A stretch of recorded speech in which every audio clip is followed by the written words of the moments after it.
J'en peux plus de moi, c'est incroyable ce qui m'est arrivé.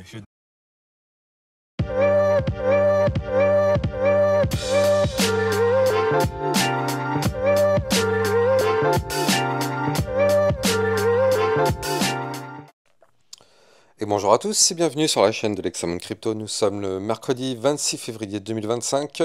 Il est actuellement 9h35. On va faire le point sur le Bitcoin. On va regarder les news. On va regarder aussi certaines altcoins. Allez, on s'installe confortablement et on démarre cette vidéo avec cette cryptomap qui reprend tout doucement des couleurs. Heureusement, j'ai envie de dire, vu la chute qu'on a eue, allez, on s'installe et on démarre avec les news. Du côté des news, il s'est passé plusieurs choses. Alors, il y a eu 749 millions de dollars de liquidation longue en seulement 24 heures. Je ne sais pas si vous vous rendez compte, c'est juste d'une violence inouïe. Michael Saylor qui est en pourparlers avec la SEC, donc Crypto Détente qui nous pousse que d'après Fox Business, le fondateur de Stratégie a échangé vendredi dernier avec le groupe de travail crypto de la SEC. Le but c'est de définir un cadre réglementaire clair pour les actifs numériques. Dans le club LexaRocket, on avait vu la crypto-monnaie Tao BitTensor. Le Fear and Greed Index à 29, on va regarder à combien il est tout à l'heure. La volatilité des derniers jours était au plus bas. Ce retour en force de la volatilité se fait instantanément ressentir. Le plus important, c'était de savoir que la volatilité allait revenir. Donc ça, effectivement, on savait qu'on allait avoir un mouvement hyper volatile. Mais bon, on peut jamais savoir de quel côté ça va aller. Mais en tout cas, on peut savoir qu'il y avait un mouvement volatile qui se préparait. Plus on compressait, plus la volatilité allait revenir. On avait vu hier midi la crypto-monnaie XRP, pour tous ceux qui sont intéressés, on avait vu les targets, tout ce qui se passe, quels sont les prochaines targets, qu'est-ce qui se passe actuellement en termes de mouvement. Donc n'hésitez pas d'aller voir la vidéo d'hier midi. Dans le club, on avait vu la crypto-monnaie LTC, donc le Litecoin.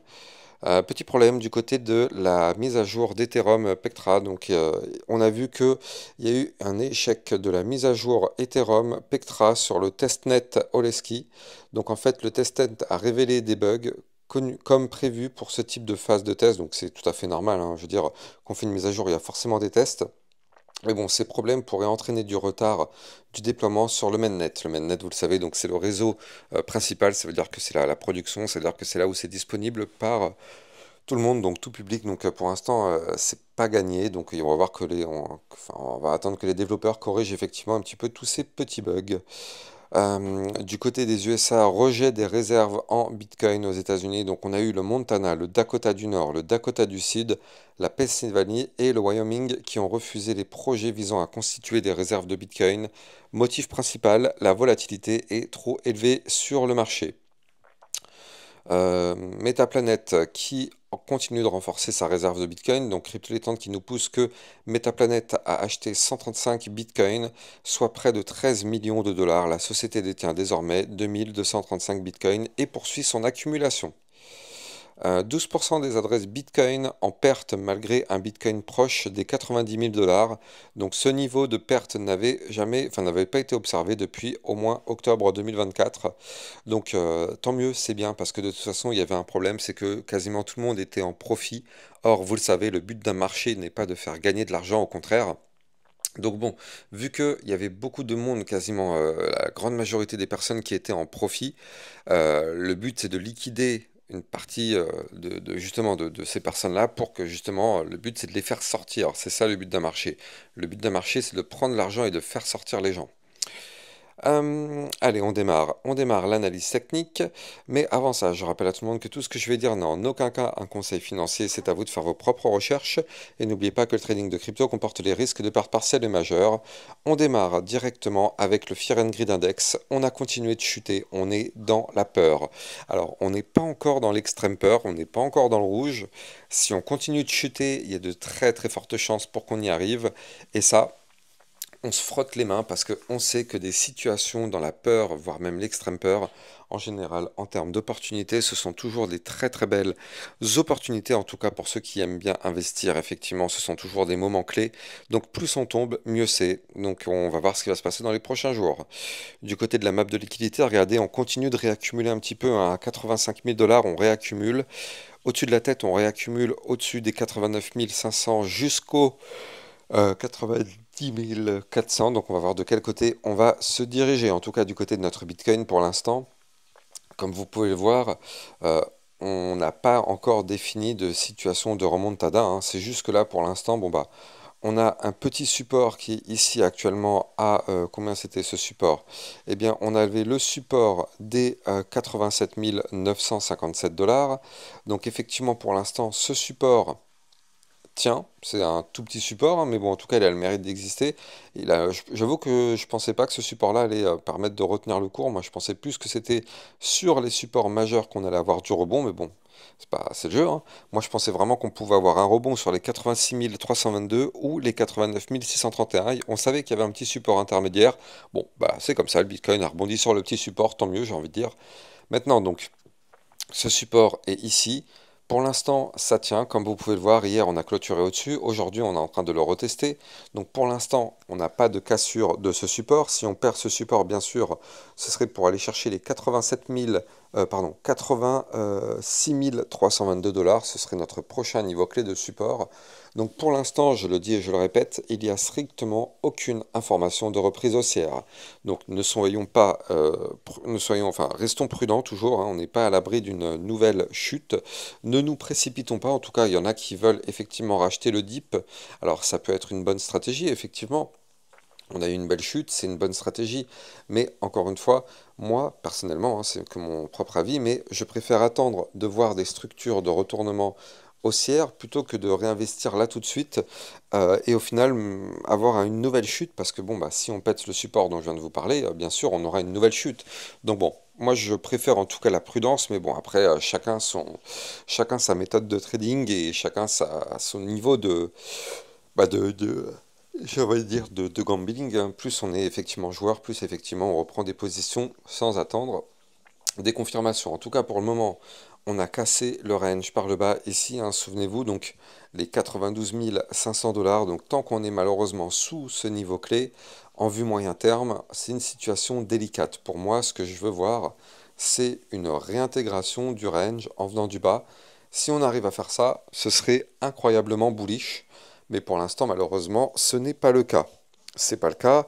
Et le problème, ce qui est même un petit peu dangereux et un petit peu même préoccupant, souvenez-vous, c'est que sur cette vue long terme, donc là je me mets en vue hebdomadaire actuellement, donc sur cette vue long terme, on sait qu'on a un gigantesque double top qui est ici, qui est sous nos yeux. Attention, il est en train de se valider. Alors, la semaine n'est pas terminée, on n'est que mercredi, donc la semaine se termine dans la nuit de dimanche à lundi, donc il y a encore du temps. Mais si on clôture en dessous de la boîte que vous voyez, la boîte violette, donc si on clôture en dessous des 91 000, c'était combien le niveau clé? 91 170 $, et bien là malheureusement on validerait le double top, et dans ce cas-là, vous le savez, ça, d'un point de vue long terme, ce serait plutôt une structure complètement baissière pour pouvoir malheureusement rechercher des points plus bas. Donc pour l'instant, attention, on est en train de valider, mais on a encore l'espoir de clôturer la semaine au-dessus du niveau clé. Il reste encore 4 jours, donc bon, j'ai envie de dire, tout peut se passer sur le Bitcoin en 4 jours. On va voir tout ça. De toute façon, ce qu'il faut se dire, c'est que le Bitcoin a breaké des niveaux clés. Souvenez-vous, on a cassé le range par le bas, on a cassé plusieurs niveaux clés de support. Donc, à un moment donné, on va avoir le pullback. C'est-à-dire que les niveaux clés qu'on a breakés seront des niveaux clés qu'on reviendra retester sous forme de résistance. Donc là, les niveaux clés, ce sont les suivants, 89 631, 92 092 et le fameux bas du range dont je vous avais parlé tout à l'heure. Donc, effectivement, tant qu'on est sous ces niveaux clés, on est dans une situation délicate, mais on devrait, en toute logique, revenir rechercher au moins un de ces niveaux clés. Pas forcément tous, peut-être tous, mais au moins revenir rechercher un de ces niveaux clés. C'est ce qu'on appelle le pullback. Donc bon, on va voir, ça c'est notre espoir, hein. Tant que on a cet espoir-là de pullback, peut-être qu'on peut avoir une réintégration du range en venant du bas, mais quand même, il y a du travail à faire, hein, parce que bon, on est quand même relativement bas du côté du Bitcoin. Maintenant, du côté du RSI, regardez, on est à 29, hein. Je ne sais pas si vous vous rendez compte, mais on est dans une zone de survente majeure, hein, du côté du Bitcoin. Donc bon, là, c'est quand même extrêmement bas. Du côté du RSI, donc ça nous indique le fait que si on a une remontée, on a de la force pour faire un mouvement important. Mais bon, pour ça, on n'a pas le choix. Il va falloir réintégrer, comme je vous l'ai dit à plusieurs reprises, cet ancien range. on a un ruban de moyenne mobile qui est très très loin au-dessus de notre tête. Donc ça, malheureusement, bah, voilà, il faut être au-dessus du ruban pour reprendre une configuration haussière.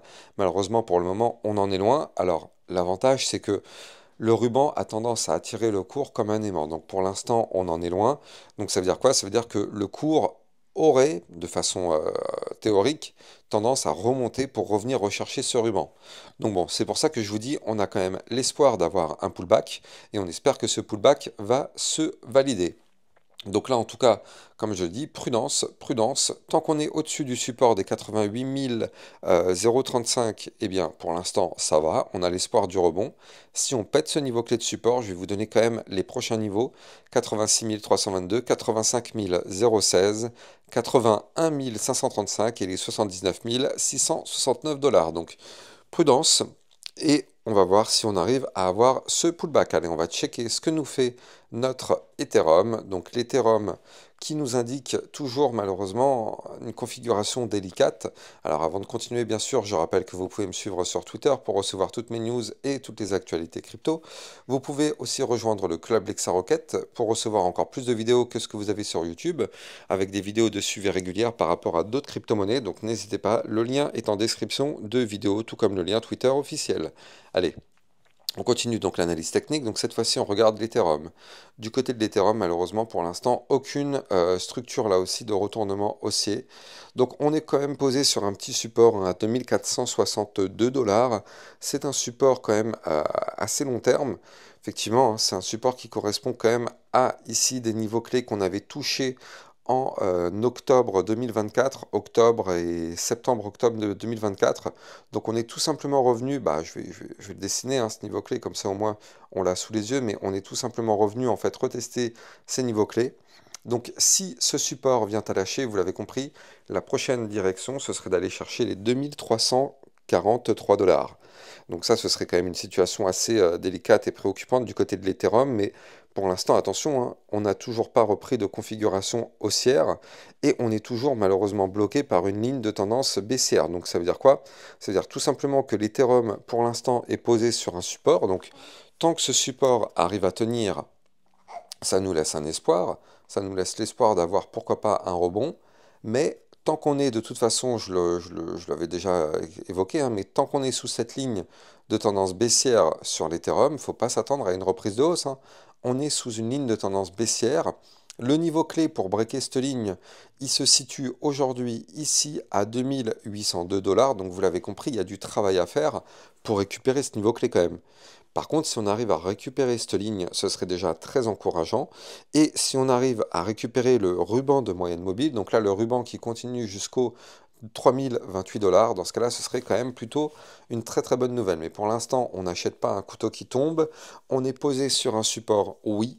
On n'a aucune confirmation de retournement de hausse. Donc là, tant qu'on est au-dessus du support dont je vous ai parlé tout à l'heure, on a quand même l'espoir d'un rebond pour revenir rechercher la résistance des 2723 $. Si cette zone de support ne tient pas, vous l'avez compris, hein, ça risque de continuer de chuter. On verra de toute façon ça en fin de journée. Je vous referai un flash spécial aujourd'hui, vu la situation. Je pense que c'est intéressant d'avoir des flashs spéciaux le matin et le soir. Donc du coup, on fera sûrement un flash ce soir. En tout cas, moi, je vous souhaite de passer une très bonne journée. N'oubliez pas de liker, commenter, partager au maximum et abonnez-vous à la chaîne YouTube pour recevoir tous les jours une, 2 à 3 vidéos concernant le Bitcoin et les altcoins. Je vous dis à plus tard. Ciao, ciao.